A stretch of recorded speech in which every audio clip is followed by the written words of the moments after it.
ನಮಸ್ಕಾರ, ನಾನು ಲಿಖಿತಾ. ಮೈಸೂರಲ್ಲಿ organic oyster mushroom farming and training ನಡೆಸ್ತಾ ಇದ್ದೀನಿ. ಇವತ್ತಿನ video advantages of oyster mushroom. The first most important advantage ಅಂದರೆ ಇದು ಅಲ್ಲಿ ತುಂಬ ಹೈಲಿ ನ್ಯೂಟ್ರಿಷಿಯಸ್ ಮಶ್ರೂಮ್ ಅದು. ಯಾಕಂದರೆ ಇದರಲ್ಲಿ ಪ್ರೋಟೀನ್ ಇದೆ, ಫೈಬರ್ ಇದೆ, ವಿಟಮಿನ್ ಡಿ ಇದೆ, ವಿಟಮಿನ್ ಬಿ ಕಾಂಪ್ಲೆಕ್ಸ್ ಇದೆ and wide variety of minerals ಇದೆ. ಆ್ಯಂಡ್ ಇದರಿಂದ ವೆಯ್ಟ್ ಮ್ಯಾನೇಜ್ಮೆಂಟ್ಗೆ ಹೆಲ್ಪ್ ಮಾಡುತ್ತೆ, ಡಯಟ್ಸ್ನ ಫಾಲೋ ಮಾಡೋಕ್ಕೆ ಹೆಲ್ಪ್ ಆಗುತ್ತೆ. ಯಾಕೆ ಅಂದರೆ ಇದರಲ್ಲಿ ಲೋ ಫ್ಯಾಟ್ ಮತ್ತು ಕ್ಯಾಲೋರೀಸ್ ಕೂಡ ಕಮ್ಮಿ ಇದೆ. ಆ್ಯಂಡ್ ಇದು ಇಮ್ಯುನಿಟಿನ ಬಿಲ್ಡ್ ಮಾಡುತ್ತೆ. ಇದರಲ್ಲಿ ಆ್ಯಂಟಿ ಆಕ್ಸಿಡೆಂಟ್ ಇರೋದ್ರಿಂದ ಇಮ್ಯುನಿಟಿನ ನಾವು ಚೆನ್ನಾಗಿ ಬಿಲ್ಡ್ ಮಾಡ್ಬೋದು. ಆ್ಯಂಡ್ ಇದು ಹಾರ್ಟ್ ಫ್ರೆಂಡ್ಲಿ, ಅಂದರೆ ಇದು ಬಾಡಿಲಿರೋ ಕೊಲೆಸ್ಟ್ರಾಲ್ನ ನ್ಯಾಚುರಲಿ ಕಮ್ಮಿ ಮಾಡುತ್ತೆ.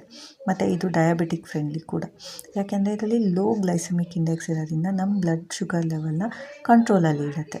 ಮತ್ತು ಇದರಲ್ಲಿ ಫೈಬರ್ ರಿಚ್ ಆಗಿರೋದ್ರಿಂದ ಡೈಜೆಷನ್ಗೆ ಈಸಿ ಮಾಡಿಕೊಡುತ್ತೆ.